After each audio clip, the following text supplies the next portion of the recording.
All right, there is nothing like comfort food to make you feel better. It's my middle name, and one person who knows that all too well, Miss Heather Walker, back in the kitchen after making me the most incredible cake I've ever seen for my 30th anniversary. So again, thank you for that. Welcome. It was amazing. That was such a fun day. I know you were saying that was one of your best days on TV. That was for sure the most fun day here. It was really great. So I was glad lucky you were part of it. Every time you guys let me in the door. What are we making today? You know, I had this great idea last week when the temperatures were nice and cool. I know.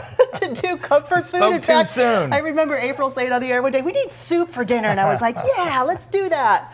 So we're going to pretend like it's a nice, cold, rainy night. All right. And I'm going to show you guys how to do a quick weeknight dinner that you can do several different ways. Really good comfort food. All right, sounds good. So we're going to start with mirepoix. Do you know what mirepoix is? Haven't a clue. What's in there?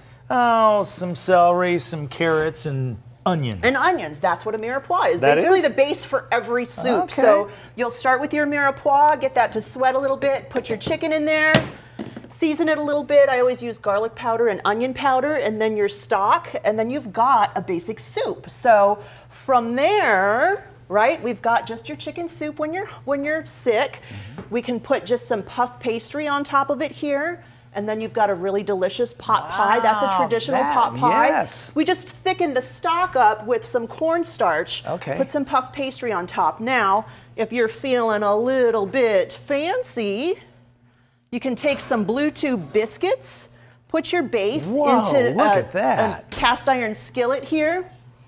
And then I just put some biscuits around the edge of it. Take out your bay leaf, and then you've got, this is like a chicken biscuit bake. You've got your potatoes in there, all that stuff. Looks super pretty, super, super simple to make. Now, I was talking to Bob and Mario earlier, and they said, what's that? Chicken and dumplings. Dumplings, yes. Did your grandma make this when you were a kid? I do remember that, I think yes. everybody's grandma made chicken and dumplings when they were a kid. I remember my grandma saying, you know, Marge, she makes her dumplings are the size of tennis balls. So I've always made sure that my biscuit or my dumplings are not the size of tennis balls. So the only thing that can make chicken and dumplings better is if you serve it in a big bread bowl. Yeah. Look at that.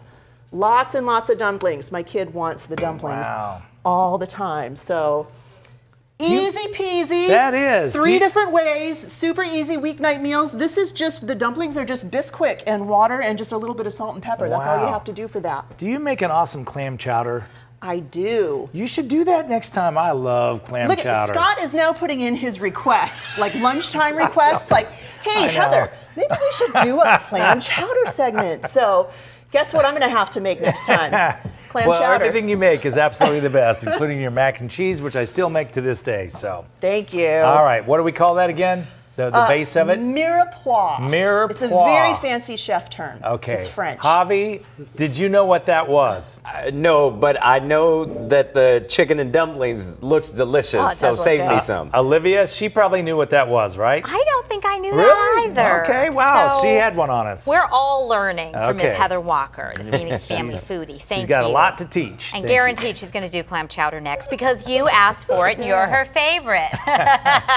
She didn't take my request. I don't know about she that doesn't. part, but we'll see. Thanks, you too.